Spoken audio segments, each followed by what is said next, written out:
In a Zen temple nestled in a valley, there was an old Zen master who noticed that one of his disciples was exceptionally diligent.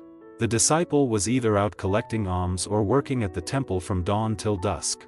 Despite his ceaseless efforts, the disciple's inner turmoil was evident, and his eyes grew increasingly dark. Finally, he couldn't bear it any longer and sought out the master.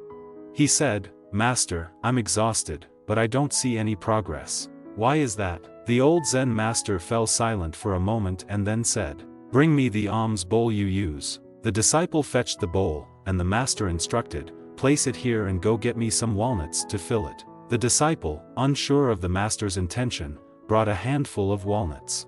As he poured them into the bowl, the entire bowl was quickly filled. The master asked, "Can you fit more walnuts in there?" The disciple replied, "No, the bowl is already full." The master then said, "The bowl is full, you say? Now, go get some rice." The disciple brought some rice and carefully poured it into the gaps between the walnuts. Suddenly, it dawned on the disciple, "Oh, the bowl wasn't really full before, but now it is, right?" The master smiled and asked, "Is it full now? Then, go fetch some water." The disciple fetched a bowl of water and poured it into the bowl. This time, every gap was filled. The master asked, "Is it full now?"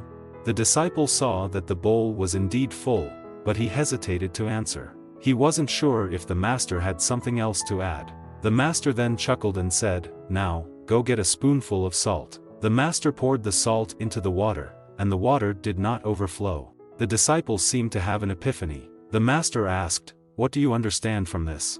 The disciple replied, "I realize that if you push a little, there's always room for more." The master shook his head with a smile and said, "That's not the lesson I wanted to impart." He then emptied the contents of the bowl back into a basin, leaving an empty bowl.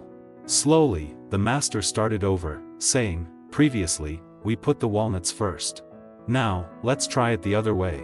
He placed a spoonful of salt in the bowl, poured water until it was full, and then added rice. As the rice filled the bowl, water began to overflow. The master asked, "Now, do you think we can fit walnuts in the bowl?" He continued, "If your life is like this bowl, filled with small, rice-like matters, how can you fit in your walnuts?" The disciple finally understood. If you spend your days in constant busyness, it's essential to consider how to fit those walnuts into your life. If life is a bowl, how do you distinguish between the walnuts and the rice? If everyone knows what their walnuts are, life becomes simpler and more relaxed. We must put the walnuts into the bowl of life first, otherwise, they'll never fit among the rice and sesame-like trivial matters. If life is an empty bowl, what do you think should be put in it first? What are your walnuts? Share your thoughts in the comments.